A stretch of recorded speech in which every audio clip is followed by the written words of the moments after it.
Continuando com o nosso vídeo anterior, que eu estava falando sobre ligação iônica, agora nós vamos começar a falar sobre a nossa ligação covalente. Nossa ligação covalente, ela envolve o compartilhamento de elétrons, diferente da nossa ligação iônica.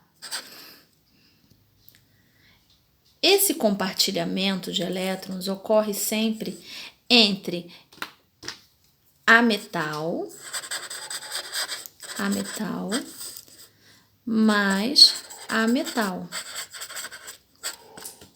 ou hidrogênio mais a metal, ou entre os compostos orgânicos. Agora nós vamos para os nossos exemplos. Vamos fazer um exemplo de dois átomos de oxigênio, o O2.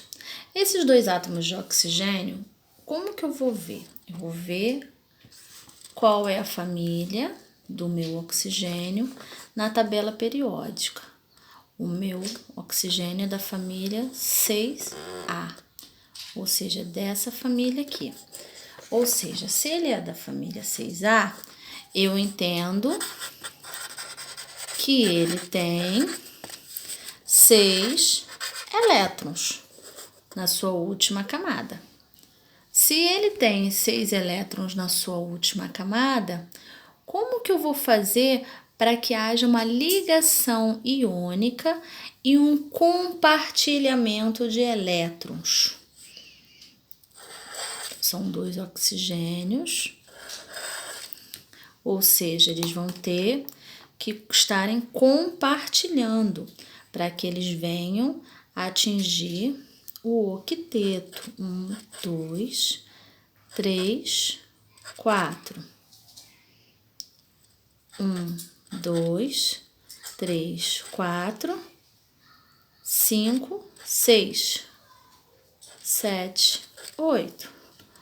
Ou seja, esses meus oxigênios estão estáveis e eles estão dividindo, eles estão compartilhando esses elétrons aqui. Então, automaticamente, eles ficaram estáveis na regra do octeto, com a sua última camada. Ou seja, eles ficaram com 1, 2, 3, 4, 5, 6, 7, 8. Esse aqui também. 1, 2, 3, 4, 5, 6, 7, 8. Nós podemos representar assim, pela formação estrutural de Lewis, ou podemos representar assim, dessa forma, com uma ligação dupla. Ou seja, eu sei que eu estou compartilhando 2 elétrons com cada um. Eles ambos estão compartilhando aqui, ó. E eu sei que essa é a minha fórmula estrutural plana. Nós podemos representar dessas duas fórmulas. Dessas duas formas. Vamos a mais um exemplo da ligação covalente. Vamos falar sobre o CO2.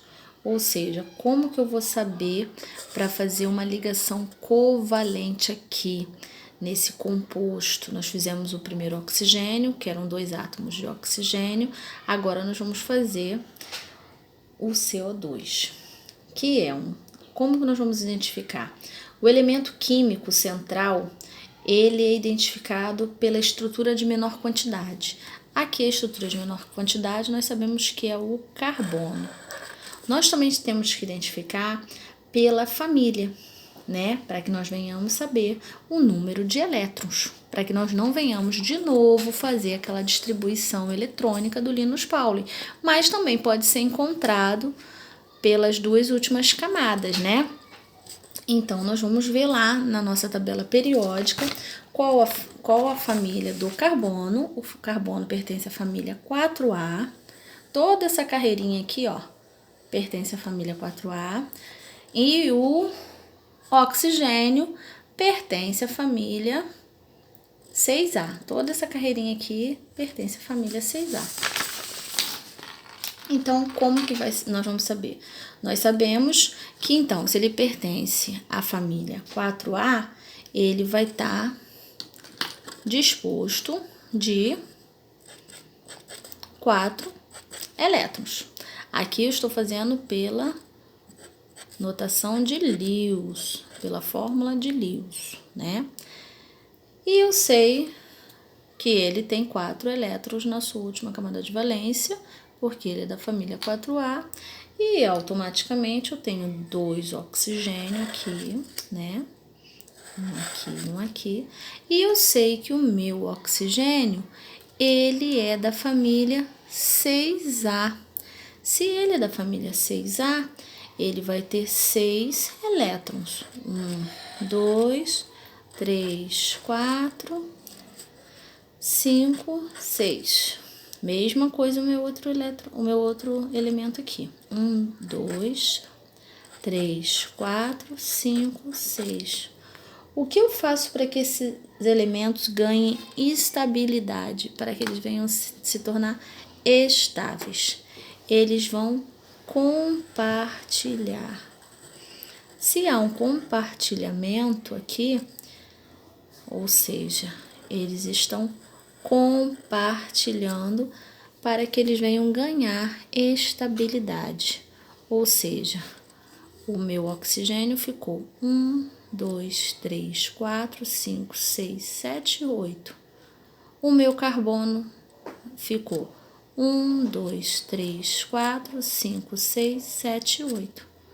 A mesma coisa o meu outro oxigênio aqui, que também ganhou estabilidade através do compartilhamento com o carbono.